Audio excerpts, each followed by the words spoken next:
హడ్కో నుంచి మరో 5,000 కోట్లు అప్పు ప్రభుత్వ గ్యారంటీ ఇస్తూ ఉత్తర్వులు. కార్పొరేషన్ ద్వారా బడ్జెట్ బయట అప్పులు 55,000 కోట్లకు చేరిక.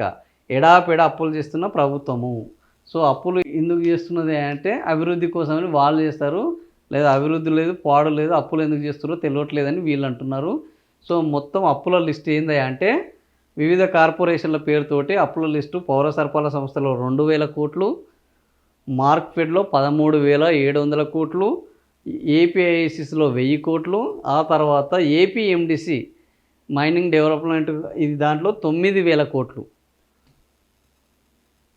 ఏపీ పవర్ ఫైనాన్స్ కార్పొరేషన్ పేరు మీద 5,700, ఏపీ విమానాశ్రయాల అభివృద్ధి కోసం 1,000 కోట్లు, జలజీవన్ మిషన్ కార్పొరేషన్ కింద 10,000 కోట్లు. సో ఏపీఐఐసి ద్వారా 7,000 కోట్లు, ఏపీ సిపిడిసిఎల్, ఏపీ ఎస్పీడిసిఎల్ పేరు మీద మొత్తానికి 55,383 కోట్ల రూపాయలను కూటమి ప్రభుత్వము అప్పు చేసింది. ఇది కూడా బడ్జెట్ బయట కార్పొరేషన్ల పేరు మీద అప్పులు తీసుకొస్తున్నాయి. ఈ బడ్జెట్లో చూపించని అప్పులు. సో ఈ రకంగా అడ్డగోలుగా అప్పులు చేస్తున్నారు. మళ్ళా ఇప్పుడు హడ్కో నుంచి 5,000 కోట్ల రూపాయలు తీసుకుంటున్నారు. 5,000 కోట్ల ప్రత్యేక టర్మ్ లోన్ తీసుకునేందుకు అనుమతి పొందారు. ఇంతకుముందు కూడా 710 కోట్ల ప్రభుత్వం గ్యారంటీ ఇచ్చింది. దీంతో 5,710 కోట్ల రూపాయలు ఇది 5,710 కోట్ల రూపాయలకు చేరింది.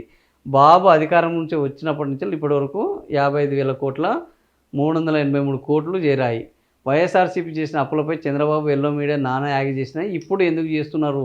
అప్పుడు మేము అప్పు చేస్తేనేమో అప్పుల కుప్పగా మార్చారన్నారు. ఇప్పుడు వీళ్ళు అప్పు చేస్తేనేమో అభివృద్ధి కోసం అప్పులు చేస్తున్నారు అంటున్నారు. సో ఎవరి వాదన ఎట్లా ఉన్నది చూడండి అని వైసీపీ వాళ్ళు అంటున్నారు. మరి జనాలు ఈ అప్పులని సమర్థిస్తారా, వ్యతిరేకిస్తారా అనేది పక్కన పెడితే, ఎందుకంటే జనాలకు అభివృద్ధి ముఖ్యము, సంక్షేమం ముఖ్యం. నువ్వు అప్పు చేసావా, తప్పు చేసావా, పప్పు కూడా తిన్నావా అనేది వాళ్ళకి సంబంధం లేదు. ఆ ప్రభుత్వమైనా ఈ ప్రభుత్వమైనా ఏమి చివరికి ఎన్నికల నాటికి వీళ్ళ పాలన ఎలా ఉన్నది, రాష్ట్రాన్ని ముందడికి తీసుకెళ్ళిరా, వెనక్కి తీసుకెళ్ళిరా, వాళ్ళ జేబులు నింపుకున్నారా, మన జేబులు నింపారా, నియంతృత్వంగా వ్యవహరించారా, ప్రజాస్వామ్యంగా వ్యవహరించారా అనే దాన్ని బట్టే వాళ్ళ యొక్క ఓటర్ తీర్పు ఉంటుంది. మరి ప్రస్తుతానికైతే కూటమి ప్రభుత్వం చేస్తున్న వాటిని ఎప్పటికప్పుడు ఎత్తి చూపెడుతున్నారు. ఈ రకంగా లెక్కలేసి జనాలకు వివరిస్తున్నారు. మరి జనము దీని మీద ఆలోచిస్తారా లేదా అనేది చూద్దాం.